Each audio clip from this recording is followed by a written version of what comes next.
On commence par une note positive. Une analyse récente par la plateforme Into the Block met en lumière les tendances du marché des stablecoins, qui ont récemment atteint un nouveau sommet historique de 219 milliards de dollars. Les stablecoins, des crypto-monnaies généralement adossées à des devises traditionnelles comme le dollar américain, jouent un rôle crucial dans le marché des crypto-monnaies en tant que capital disponible pour les investissements dans des actifs plus volatiles comme le Bitcoin. Malgré la baisse actuelle des cryptos, cette augmentation de la capitalisation des stablecoins pourrait indiquer que les investisseurs se préparent à entrer à nouveau sur le marché plutôt que de se retirer totalement.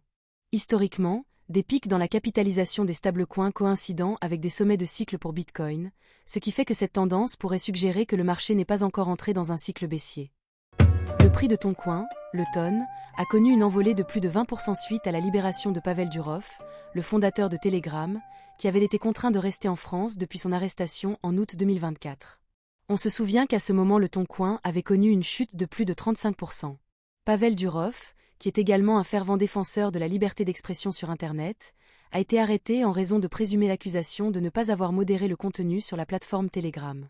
La nouvelle de son permis de quitter la France a été saluée par les utilisateurs de Telegram et de TON comme une victoire pour la liberté d'expression. Cependant, le prix du Toncoin est toujours sous la barre des 4 $, loin de son sommet de 8 $ et 24 cents de juin 2024.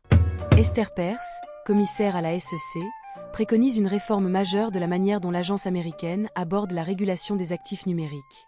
Elle souligne l'importance d'une approche plus collaborative et de la nécessité de comprendre les technologies sous-jacentes aux crypto-monnaies et aux autres actifs numériques. Perse appelle à une régulation qui favorise l'innovation tout en protégeant les investisseurs, affirmant que l'absence de clarté juridique freine le développement de l'écosystème crypto.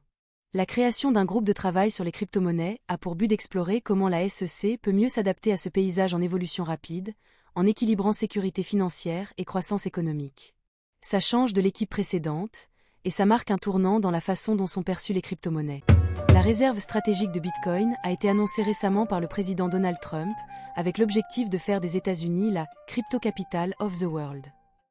Cette initiative vise à utiliser les 200 000 BTC déjà détenus par le gouvernement fédéral, cela dans le cadre d'un projet plus large qui inclut également des actifs numériques comme Solana, Cardano et Ethereum.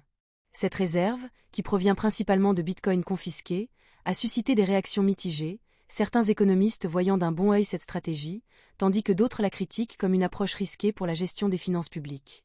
Le gouvernement espère que cette mesure contribuera à dynamiser le secteur des actifs numériques, en réponse à ce qu'il considère comme des attaques contre l'industrie crypto par l'administration précédente. Avec un groupe de travail dédié à l'évaluation de cette réserve, des recommandations devraient être émises d'ici juillet 2025. Sur la plateforme Pump.fun, dédiée à la création de memecoins, seulement 0,6% des tokens lancés réussissent à être échangés sur des plateformes décentralisées. En effet, plus de 6 millions de memecoins ont été créés depuis son lancement en janvier 2024, mais la majorité d'entre eux ne parviennent pas à atteindre l'attraction nécessaire pour être listés sur des exchanges. Cette tendance soulève des inquiétudes quant à la viabilité de ces actifs, souvent considérés comme des shitcoins.